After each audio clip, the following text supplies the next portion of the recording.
Hello, everyone. Hello, Happy happy Tuesday. Happy Tuesday. It's our alternate Monday. Yes. I apologize for us starting the stream a few minutes late. It is 100% my fault because I am trying to get myself a Napa Rose reservation. They're supposed to be live as of 9 a.m. California time, and I am hammering the website, but it Oh, still hasn't popped up. This is going to kill me. you're If gonna you have see to me keep checking. distracted during the show, you know why today. You got to do that. What's that? Mouse Finder, one of those apps and stuff. You know what? There are a couple out there, and I might have to invest in one of them You're gonna this have to, time. Yep. yes. All right, but ready to go. We've Yes. got Orange Blossom and Tails already in the chat, and of Hello. course, we've also got Michael Bingham wishing Yes. everyone a happy Tuesday afternoon with the Pokemon theme. Woohoo. Yep, we are definitely going to be talking some Pokemon today for sure. Got a lot of big Universal news to start and end the show with. If anyone else wants to jump in the chat right now real quick while I try to refresh, not only is Napa Rose not showing up, but I cannot find a Trader Sam's reservation for the life of me. Okay, I really so am gonna have I to. did learn what the deets on that are. Yeah, There's are like they not even putting literally, them up? so there's only 10 a day. 10 reservation. What is the Yes. point of having reservations if you're gonna do I 10 a agree with day? you. I think they should just do away with it completely, because I've asked this because I was like, I just don't understand. And they're like, we just want people to do walk up. So we only do 10 reservations a day. And I'm like, okay, that's crazy. Okay. Well, that is good to know that I will no longer So you even will don't bother even bother trying. trying. Yeah, agreed. Don't even bother trying. All right. Well, we've got a few people watching, and my refreshing is doing me absolutely no good here. Nope, still not there. So let us just go ahead and kick this show off in 3, 2. Please lower your head and watch your step while boarding. Welcome to the Attractions Podcast. You are all clear for dispatch. Have fun. Hello, everyone, and welcome to the Attractions Podcast, sponsored by MEI and Mouse Fan Travel. I am Seth. And I'm Carly. And we are here to talk to you about the latest and greatest in theme park news and more, as well as what's going on in our own lives. And as you can see, it's a little chilly here in Orlando. Yes. I'm all bundled up in my office. You're a little warmer than me, though, aren't you? Yes, I am currently trapped in South Florida, but I can't use the word trapped because There are it is much a worse delightful places to be place. trapped right now. Yes, yes. I was on a Royal Caribbean ship, and as many of you know, the weather and the world is melting down. So there are no flights, which is okay. I'm fine with it. I've made my peace. I had a wonderful time. So I went to the new private beach club that Royal Caribbean I opened. got to see this from the ship when I was just Yeah. on my MSC cruise, and we sailed right past it on that Because little. you're right there. Yeah. And it's that iconic spit. And if you've ever been to Nassau, you know that old lighthouse and that little Mhm. strip of land, you know, across the bay from the main port. And it was always kind of like this rugged wilderness, and now it's a beach club. Yeah, I mean, I have to tell you, it was absolutely amazing. If you are used to Perfect Day, this is a totally different vibe. I love both in different ways. Mhm. This is more like you're at, a beach club, like a Okay. day, getting a day pass. I have to say the workers were so incredible. I have never met more lovely people. They are so excited to have this. And I know it was a challenge for Royal to get this land, as you mentioned. It's been there up for grabs without really doing anything with it for so long, Mhm. but it was absolutely amazing. We had so much fun. You have beach access, pool access. So it is really the perfect upgrade. NASA has really changed its ways. They did a revamp last Mhm. year. It is much better. It feels much Yeah. safer now. In my opinion, the port is beautiful, and Mhm. you don't even have to leave the dock when you go Yeah. to this beach club because the ferry is right there. So I thought it was absolutely lovely, and I cannot wait to go back. Yeah, I saw the little tinder boats taking Yep. people They're so across to it. cute. Yeah, very colorful, very bohemian. Yeah. It's they have a new menu. So if you're used to Perfect Day where they have, the cheeseburgers and stuff, they brought some of those menu items over, but they also did dishes with local like flavors and whatnot. Nice. So I had like a grilled shrimp skewer that was amazing. They have like pineapple ice cream. I mean, they did a really good job. Or if you're familiar with the Royal, you have some of those things, and then you got some new stuff to enjoy. That's great. And so this is an optional excursion. This isn't something that's included like Perfect Day. Yep, exactly. I would say it is like an excursion, because people are booking day passes to Atlantis. People go to, I was just going to say this is an alternative to Atlantis. Yeah, so I highly recommend if you're going. It was wonderful, and I cannot speak enough to the people that work there. They were the nicest people I've ever met, and they really, truly made the experience. That's great. Key question, though, if you have the drink package on board, can you use it? Totally different. Yeah, totally different, separate drink package. But you don't have to buy it, which I thought was really nice. So if you just want to go and you don't want to buy the drinks, you could just pay outright. You can also get a full all-inclusive. And, you might want to do that. The drinks are like $15-ish. So it might be worthwhile to do that, or just go and lay on the beach because it's the Bahamas and it's the best beaches on earth. So absolutely. Next to Siesta Key in Florida. Yes, Siesta Key is also beautiful. All right. Well, I did not have nearly as exotic a week as you, but I did get to go over to Animal Kingdom yesterday and say one final farewell to what's left of Dinoland USA. There's not a lot left. I did take one last walk through Restaurantosaurus because the decor, all the theming in that, really, they went really hard for a quick service restaurant in there. They did, and I will miss that place. I miss that little bar, like the makeshift bar they had. Oh yeah, the bar was wonderful. I won't miss the food, especially once they got rid of the hot toppings bars. Oh yes, but it was some great design in there. And one last ride on Dinosaur, which had a 50-minute posted standby. I can't remember the last time I saw a standby. Like, this is not peak season right now, though I guess a lot of people have fled south. A lot of people I saw. They really have. I have gotten quite a few text messages of people that are like, I just booked a flight. Yep. But yeah, the posted wait for Dinosaur was the same as Avatar, if you can believe it. So a lot of people definitely saying their last goodbyes. But honestly, I love the Indiana Jones ride out in California, and I'm looking forward to a version of it coming here. I'll just close my eyes and picture Dinosaur as I'm going on. It's so hilarious that you say that, because I used to ride Dinosaur with the Indiana Jones soundtrack on my iPod, way back in the day when there were iPods, right? And imagine I was in California, so now people will be doing the opposite, I'm sure. It is my favorite pre-ride video. So I will be very upset about that. Shout out to Dr. Marsh and Dr. Seeker. We will miss you. Oh, for sure. Gosh. All right. Well, without any further ado, it is time for us to jump into the news in the queue.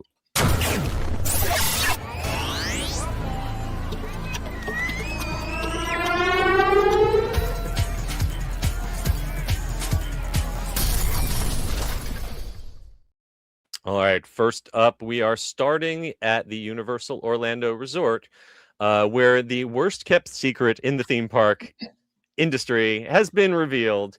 Yes, a Fast and Furious roller coaster is coming to Universal Studios Florida in 2027. I'm a little surprised they're actually admitting it this early, because if you look at something like Velocicoaster, they often go to it's a churro stand right up until it's almost ready to open. But no, the new coaster under construction, the replacement for Hollywood Rip Ride Rocket, is Fast and Furious. But the controversial part is that they are calling it Fast and Furious Hollywood Drift, the exact same name as the ride that is opening a little later this year out in Hollywood. And I know a lot of fans have some feeling about that naming. You know what? I just could never ride the former roller coaster because it just hurt my bones so hard. So they can call it whatever they want, as long as it's smooth. Rip Ride Rocket was my annual punishment, as I have to keep my books updated. I have to Right. just for scientific purposes had to ride it at Right. least once a year, and I would rarely ride it more than once a year because that's all my spine could take. I would So do it every 3 years at HHN. I'd get brave for a minute, and then I would regret it instantly. So call it whatever you want. well, I don't care. I'm very excited for this new roller coaster. I've no allegiance or loyalty to Fast and Furious, but it is okay. I think it's going to be really fun. right. We have been watching the West Coast version of this going up. And while the details on this coaster are a little sketchy out on the East Coast, we do know they're both being built by Intamin. They're both launch coasters, and they're both going to be drift coasters, which means that the vehicles are going to rotate 360 degrees Wow. as they go through the track. I find it interesting. They haven't confirmed on either coast whether this is gravity driven rotation or pre-programmed rotation. We have seen it testing out in the West Coast, and we've seen the cars both locked so that they just face forward, and we've Yeah. also seen them rotating. But I I've haven't. only seen it personally when it's been locked, so I have Okay, not seen the yeah, I did first see time. Yeah. I saw a brief test video with rotating cars, but I haven't studied enough to know whether they rotate the exact same way every time. I I my belief is that they will rotate the same way every time because the shields that they've built around the track, I think, are Correct. designed to fit with the programming so that people are screaming in the correct direction. That is Basically, correct. Yeah, a I lot of it have is about noise mitigation. absolutely. Yeah, I have a good friend that lives right behind Universal, and Hmm. it's been a big thing with the local, neighborhood and whatnot. They kept them really informed, which is really Hmm. nice, and they've been having an open dialogue. But they're definitely being very careful about all of that screaming. So what we do have confirmed, first of all, the opening date will be sometime in 2027. Um, and the big difference between the Hollywood version and the Orlando version, other than the fact that the Hollywood version is built on the side of a mountain. I was just about to say it's not going to wrap around a never-ending. There's a escalator. giant mountain, yeah, and an escalator, but the Orlando version will have a spike. It will have a 170-foot element that it will go up and then come Wow. back down. If you've been on Hagrid's motorbike adventure, you know that spike. That's only about 65, 70 feet, something like that. This spike is going to be 170 feet. So Wow. that is going to be the iconic signature element of this coaster, and it is going to be a huge weenie drawing people in as they approach from City Walk, because they've said that spike is going to be out on the City Walk edge of this Oh, that's project. incredible. Wow. So yeah, people that is going to be like a calling card as soon as people cross out of the City Walk garage and can look across the lagoon and see that 170-foot tall spike with a roller coaster going up it. Wow. Yeah, that's going to be impressive. I'm very Um, excited for this one, for sure. What's even more exciting about all this is that it spells doom for Fast and Furious Supercharged, which is pretty much uniformly recognized, even by people who worked on it, as the weakest ride in the Universal Orlando Resort. I have a good time, but I think I have a good time ironically. Ironically. The you know I both am sorry for and happy for the folks who work in the pre-shows, who have really made the pre-show the best part of it, Right. with their just deliciously dry, sarcastic, almost MST3K interpretation of the interaction with those terrible canned videos with very But bored you know what? celebrities. We love seeing live actors, and there's We do. not enough these days. We do. So yeah, I'm definitely gonna miss that element. So sometime in 2027, right about the time that the new ride opens, the old Fast and Furious ride will close. And I can't imagine that they're going to let this rot, because it's way too easy to redress this and change out the video and make this a new attraction. Let's bring back Kong. We were last week with Becky, we were spitballing on what we would like to see come here. I know a lot of people have suggested the night bus because the Harry Potter area is Oh, right yeah? next door. That would make a very long stretch of Harry Potter, though. That would be like half the Right. park would be Because Harry this, I Potter. mean, this is firmly planted in the San Francisco area. You know, I we'd think have to.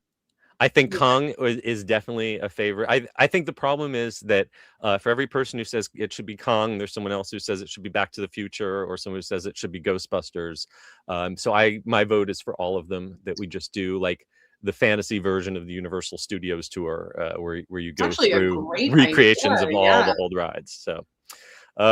So we will have to wait and see what happens to this.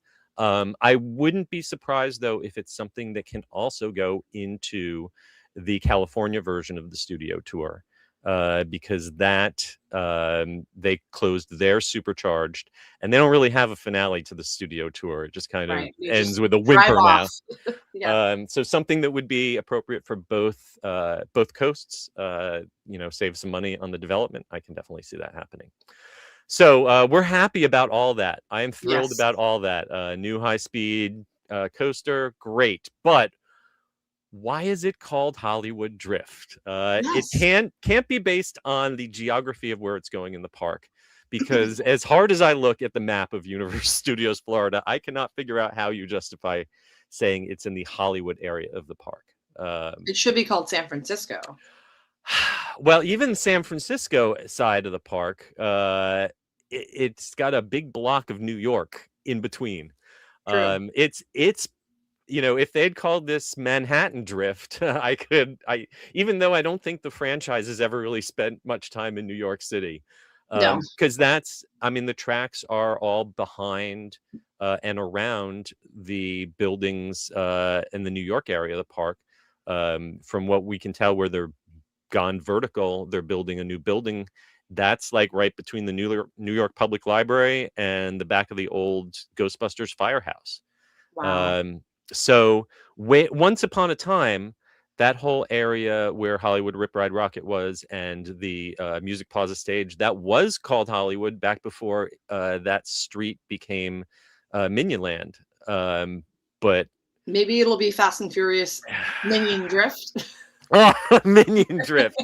That would be a whole nother ride. You know what? The only way I can see them justifying calling it Hollywood Drift, if not necessarily if the entrance to the ride is in the Hollywood part of the park, but if we are talking about the Fast and the Furious in context of it being a movie, and we are talking about the Hollywood movie making process of doing car stunts, and if there's something That would be throughout great. Wow. where Yeah. it's not like we're not, instead of set inside the world of the movies, but this is acknowledging Fast and the Furious as movies and getting back a little bit to the old school behind the scenes. If there's a pre-show or a queue experience that is making it clear that, like, maybe we're stunt drivers making a Fast and the Furious movie, then I can kind of see calling it the Hollywood Drift. But no I matter don't what, think that's going to happen. it's a stretch. No, I won't. wish it would. I wish it would, but I really have heard very little about what the queue or pre-show experience is, or what the thematic justification for Do we the know where the ride loading is. is yet, or we haven't seen construction of that? So I think from the permit, people are inferring where it is. There's a really good, almost professional level fan made reconstruction on YouTube that I've seen. That kind of implies that you're going to go around the corner, like around the firehouse and the where the New York Public Library is, and the Yes. entrance will be back there. Oh, wow. Like where the So private event space is. yes, but to be honest, until I see that part of it go vertical, I'm not even sure exactly what the pedestrian pathway to get Right. to it is going to be. Another mystery that we will be watching carefully over the next year. I mean, this is happening quick, I feel like we talked about the Hollywood version years ago, I know 2027 is just around the corner, and very soon in the spring. We don't have an exact date, but we expect to hear not too long when the Hollywood version will be opening. So, all right, moving on. Across the pond, We have talked before about the first ever Bluey roller coaster that is coming this spring, 2026, to Alton Towers Resort in the UK. We've got a few new details, including its name. The new roller coaster is going to be called Bluey the Ride. Here come the grannies. So cute. I mean, Bluey has no signs of slowing down ever. Bluey will own the world pretty soon. Yes. It's Bluey's world, and we just live in it. Facts. So this ride features Bluey and Bingo's alter egos, Janet and Rita, the grannies. And they are dressed up and up to their mischievous ways. The concept art makes it look like the front car will have figures of the characters in it. And this is a perfect first kiddie roller coaster. Yes, I'm getting throwbacks to the Peppa Pig. I was going to say that the layout, it's a circular layout with one hill and some very minor little dips and turns with a little house in the middle. Totally reminiscent of the Daddy Pig's roller coaster over at Peppa Pig Land. What it also is very similar to this. So this is a Zero. It's a custom layout of a Zero, but it's a Zero Force. And the closest that you can come to this in the Orlando area is Air Grover over at SeaWorld Orlando. Identical base model, just a different layout of track. So yeah, that's the level you're going to expect. So this is definitely your perfect first roller coaster for your kids. All the attractions in CBeebies Land are themed for the kids, sized for the kids. And in addition to the roller coaster, there's going to be some themed elements in the queue, some selfie photo opportunities, and also a meet and greet and play area. Oh, that's going to be very popular. Yep. And on top of that, there's also going to be a live stage show. And we've talked before about the Bluey hotel rooms at the CBeebies Land Hotel. So you can completely immerse yourself in the world of Bluey and Bingo. So check that out. And if you're a really big Bluey fan, you're also going to want to check out our coverage of Bluey coming to Disneyland and Walt Disney World later this year. Very, very soon. Okay. Next up, we are headed over to Disneyland. I feel like we have just barely survived the Solar New Year, and now we're into the Lunar New Year. Yes. This is one of Disney's most underrated, best festivals. It is a signature festival of DCA. Pretty much all the other festivals are kind of found in multiple parks around the country. But this is one that's really unique to DCA. It's perfect for that market. And they do a really great job with it. It's the Lunar New Year's celebration is inspired by Chinese, Korean, and Vietnamese traditions. This year, it's running from the 23rd of January through February 22nd. And it kind of blows my mind about the attention to detail and so much effort that's put into this festival and how short it is. For something that's less than a month. I mean, this is even shorter than the Festival of the Arts over at Epcot. So the new thing this year is for the first time ever, you can meet Panda May from Turning Red doing meet and greets over at the Pixar Pier Band Shell. She's appeared in parades before. This is your choice your chance to get a photo. And we've got brand new costumes for Donald Duck and Daisy. They're wearing traditional Chinese costumes, and Goofy and Clarabelle have Vietnamese inspired attire. Yes. And of course, I love this festival because it's a learning opportunity about stuff that I'm not familiar with, food that I'm not familiar with, and I love how much work they put into this. Yeah, and of course, if the only thing that you know about the Asian lunar calendar is those old-fashioned placemats in Chinese restaurants, you might know that this is the year of the horse. So of course, of course, is a horse. Of course.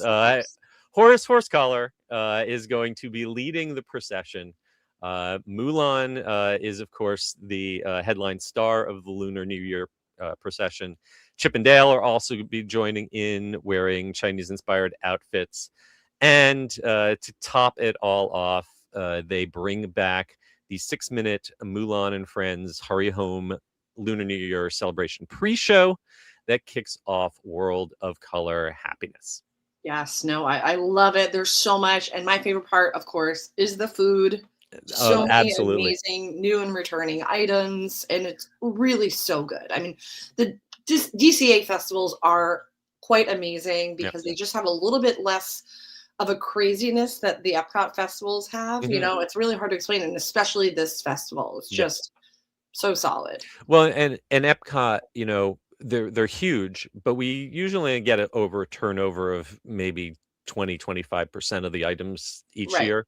There are 50 new there are 50 items and 35 of them are brand new. So that's a huge crazy. percentage. Wow. Some of the things they have this year are japchae noodles with grilled short rib, guava dragon fruit cocktail, spicy pork belly grilled cheese, That sounds and amazing. mandarin orange cream puffs. We've Wow. got some photos on our website and a link to the Disney Parks blog. They've got a full foodie guide. If you're going to Amazing. be eating your way through, you might want to invest in a sip and savor pass, which gives you a little discount if you use 6 items. Always a good deal to do that. Yep. Definitely recommend. Finally, if you are a collector, there's a couple new novelty items this year starring Horace Horsecollar, resort exclusive Lunar New Year stainless steel tumblers and straw clips. You can pick those up at various locations around the park, or you can get that at the coffee house at Disneyland Hotel. Some They're other very cute. Yep. All sorts of family activities. One I recommend checking out is over at Paradise Gardens Park. You can add your dreams and wishes for the new Oh, year to a really lovely I display. love doing that. Yep. It's so special.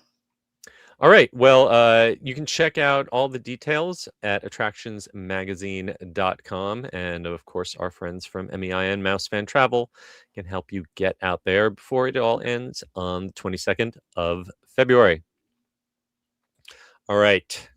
Next up, heading to the high seas and outer space Ooh. with Wally and the new Disney Adventure cruise ship. I got to say, one of the highlights of my recent MSC cruise was getting the surprise of seeing the brand new Disney Adventure ship right up alongside us. Did not expect to see that. And that ship will be sailing out of Singapore. We've heard a lot about the public spaces, about the attractions like the Buffy. roller coaster. But this is the first we've really seen a glimpse of one of the stage shows. And it will be the first time that Wally and Eve from the Pixar film will be brought to life in a stage show in puppet form. Wow. And we know Wally is very, very popular in the market that this ship is going to be in. So I feel like this is a perfect choice.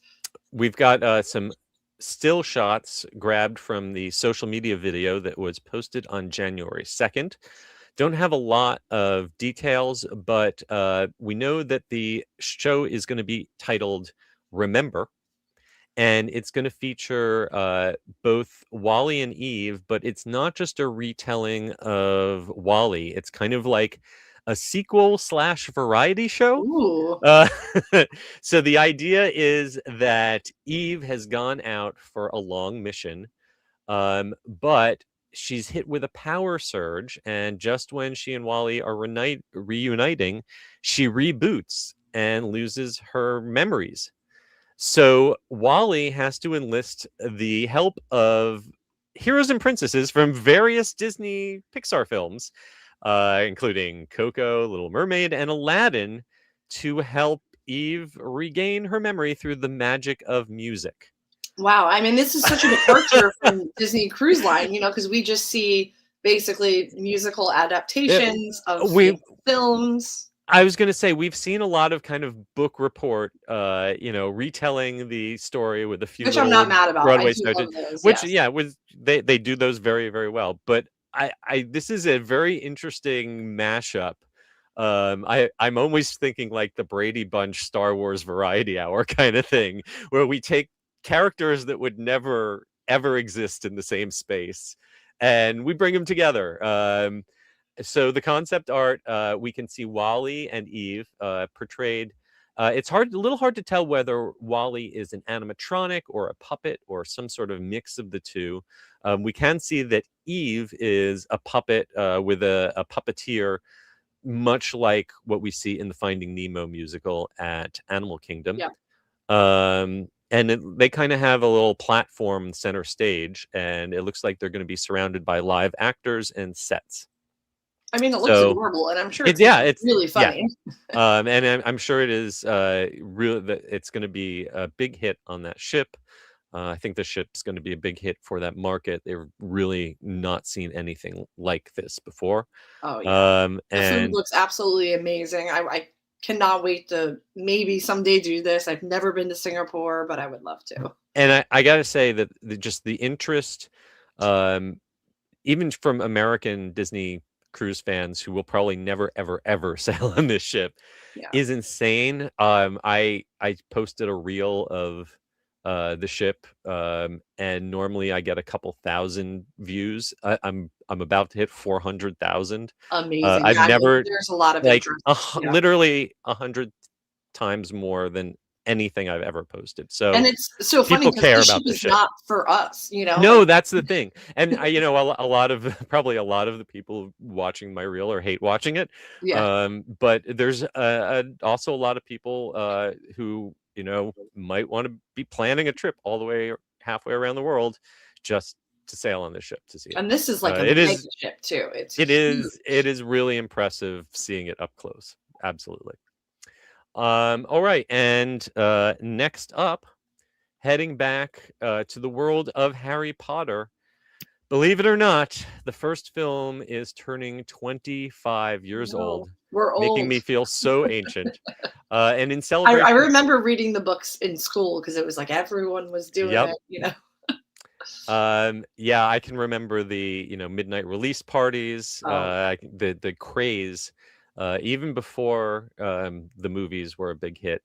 And now all 8 of those films are going to be returning to theaters nationwide to celebrate the 25th anniversary between August 27th and September 3rd, commemorating the 25th anniversary of the first film's release, which actually originally came out November 16th of 2001. Wow. And if you go to see Harry Potter and the Sorcerer's Stone, that first film, in theaters, you are going to get to see 10 extra minutes of behind-the-scenes footage during the re-release. No, I mean, it's just so incredible that the lasting power of this is going to outlive all of us. Yep. We don't know quite how these will be scheduled. You'll have to check the listings for your local movie So theater. my dream would be to do all of them back to back. And just pound That's a rental. really long day. I mean, that's literally like a 2 days. 24-hour, right? Break it up over a couple days. We do think that there will be marathon dates on September 1st, which is Back to Hogwarts. But we'll see exactly how that schedule it. I'm also curious if several of the films, if you get them at home, have extended cuts where they put in some additional scenes. I'm wondering if they'll be released in those versions. Also, I'm hopeful that at least the first film, there was a brief re-release in 4DX that I missed. Oh. And I would love if all of these could be released in 3D or 4DX. Is that where the chair shakes too? Yes, chair shakes, water spraying, wind blowing around. Okay, that would be really fun for this. Yeah, it's the closest you'll come to riding Ministry of Magic without flying to Epic Universe and waiting 3 hours. So fair point. So yeah, there's also if you really want an intense version of the show, you can head over to Cosm, which is the 87-foot diameter 12K shared reality dome experience in Los Angeles and Dallas. Oh, wow. This spring, they are going to be showing Harry Potter and the Sorcerer's Stone. This is sort of like a smaller version of the Sphere that they have out in Las Vegas, and they've This been is also showing. the venue that plays sporting games, right? And Yes, they okay, yes. they do short sporting games. It They've been looks really showing. amazing. I've just seen videos on it, and yeah. They've been showing Willy Wonka and the Chocolate Factory and The Matrix for a while. Our reporter and our producer, Jeff, checked it out last year. We've got a report from him on that. So if you want an idea what that might be like, it's pretty cool. And I can't talk about Harry Potter without mentioning Universal Orlando. Of course, the parks are going to be celebrating the 25th anniversary throughout the year. We mentioned last week a slate of special events. You can check all those out at attractionsmagazine.com. And as always, MEI can get you there. Finally, while we are talking about Universal and about to lead into our sponsor ad, we wanted to mention that our Epic Universe magazine is now available as a 64-page digital download. You can still purchase the print edition, but now you can get the digital guide version for only $10. Yes, definitely recommend, because there's a lot. I mean, it's not a new land, it's a whole new theme park. So Yep. you're going to want to study up on what you're going to do to, make the most Absolutely. of your one-day ticket, since we can't add it to our annuals yet. And you're also going to want to check it out for the fantastic aerial photography from BioReconstruct. We've also got an essay about Dark Universe from executive producer Chris Frisella, and looks at the food. I think I wrote the food one. So Yes, from I Carly. yes, I did try literally everything. So and I wrote some tips and tricks that actually some of them are even still true. So even with all the things that have changed since opening. All right. Well, that is going to bring us to the end of our news in the queue. But like I said, before we jump into our main attraction, it's time to hear from our sponsor. The Attractions Podcast is brought to you by MEI and MEI-Travel. Whether your next vacation is a magical trip to the theme parks, an exciting adventure to the pyramids of Egypt, or just a relaxing cruise on the turquoise waters of the Bahamas, MEI-Travel provides premium service and expert advice to help you get the most of your vacation. They are always free of any hidden fees or costs to you. Visit them at mei-travel.com. And while we're at it, our Epic Universe magazine is the ultimate grand opening souvenir for Orlando's newest theme park. It's got 64 pages of photos, vacation planning advice, and behind-the-scenes secrets from all 5 portals: Super Nintendo World, Dark Universe, the Wizarding World of Harry Potter, Ministry of Magic, How to Train Your Dragon, Isle of Berk, and Celestial Park. It's not every day a new theme park opens in Orlando, so mark the moment and celebrate history with the Attractions Magazine Epic Universe Grand Opening issue, now available at attractionsmagazine.com. All right. And now, but for our main attraction. It's time for the main attraction. For this week's main attraction, we have some huge news coming to the Universal Resorts worldwide. Pokémon theme park attractions, presumably of a large scale, are coming to multiple Universal parks around the world, starting with Universal Studios Japan. And they have mentioned that they are coming to Orlando. And as someone who has absolutely no connection to or relationship with Pokemon, I am still very excited because this is a huge, huge brand globally. And I think it has huge potential to blur the line between theme park ride and interactive experience, and really level up the gamification that we've seen already in Super Nintendo World, to take that to a whole new level. I agree. I do not care about Pokemon. I hate to say that, but I'm like thinking about the merch. Those are really good merch. And I will be totally invested in all of it. So this was a joint announcement between Universal Destination Experiences and the Pokemon Company released on January 22nd. And it did not specify an attraction name. It did not even use the word ride. But it did say that we are getting innovative, immersive, world-class Pokemon experiences that will be unique, unprecedented. It is a global collaboration, and they are calling it a bold new project. Give me a dark ride, and I will be so happy. So this is a partnership that has existed for about 5 years now. Pokemon and Universal Studios Japan have been teaming up for quite some time on parades and limited time activations.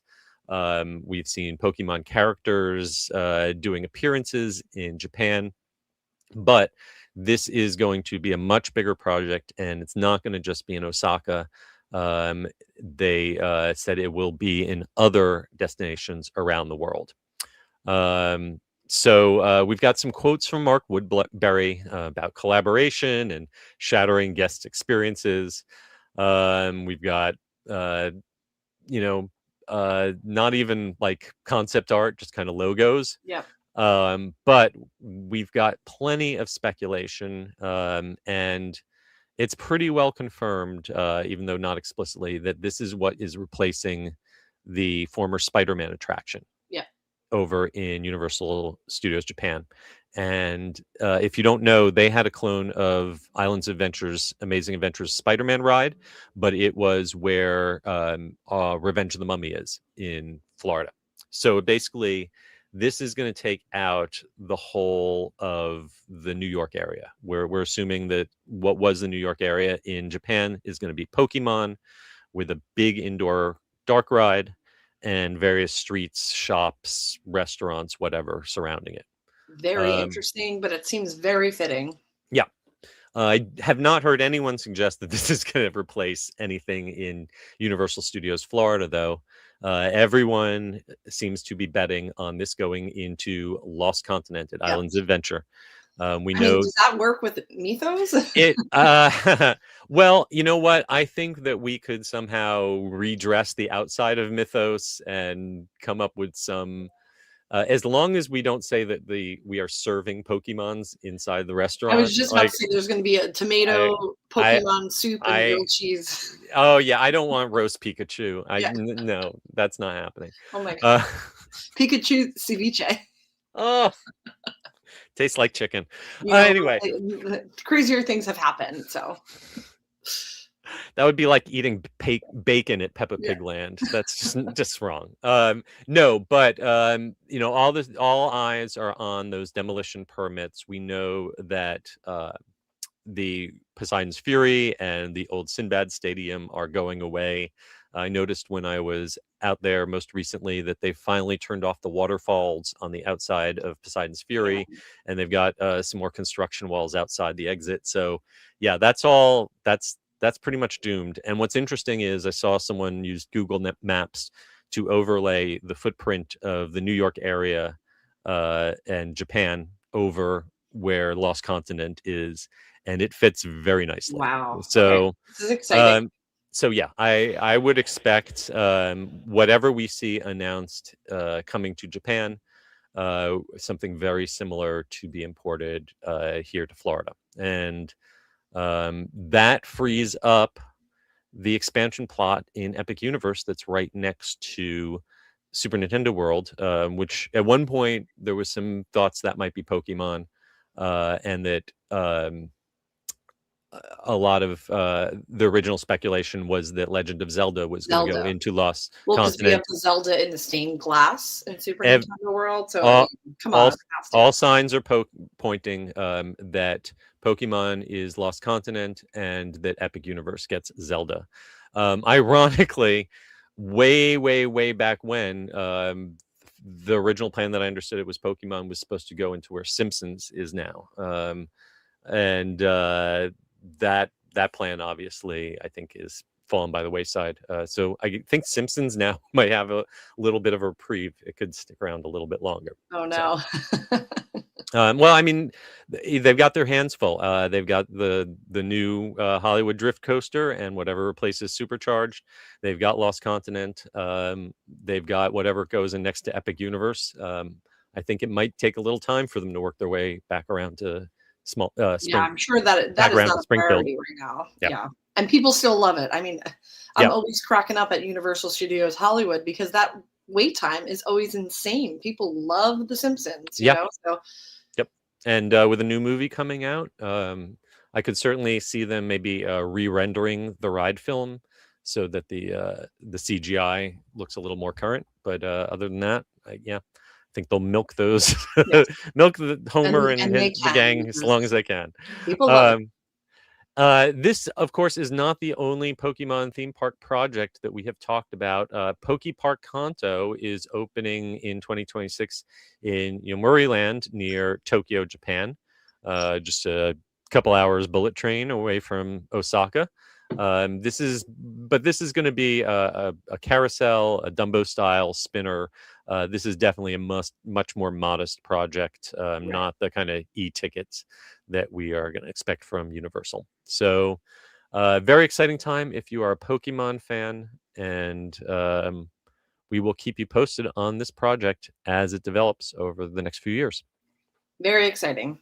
All right. Well, that is going to bring us to the end of this week's show, but we want to take a look back at some of the comments that you left us. And we had a question from Jiwan asking, would Universal use Poke Park Kanto as a concept for experience for Pokemon?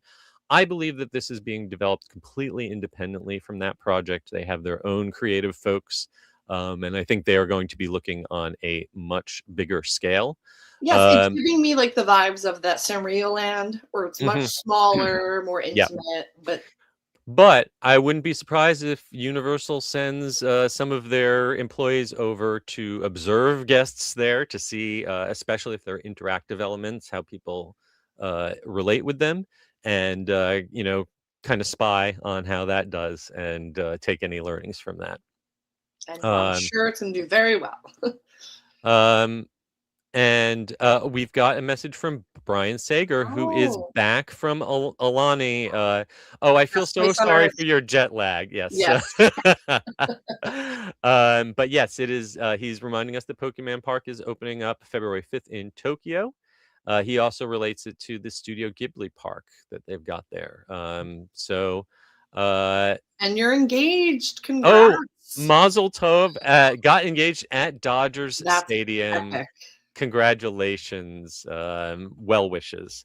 All right, that brings us to the end of our comments and the end of our show, but I want to thank our sponsors, MEI and MEI-Travel, once more, and remind you to purchase your physical or digital copy of our Epic Universe magazine at our website. Also, I want to remind you to please give us a rating and review on Apple Podcasts, Spotify, or wherever you happen to listen to us, and give us a like and subscribe here on YouTube. Please be sure to follow us on attractionsmagazine.com and search Attractions Magazine on your favorite social media platforms. Carly, where can folks find you on the interwebs? Yes, you can find me on Instagram at Adventures by Carly. And you can find me at Eskabursky or at The Unofficial Guides, and pick up copies of my 2026 theme park guidebooks at theunofficialguides.com. And until next time, we hope you folks stay safe, try something new, but most importantly, have fun, and we will see you again later.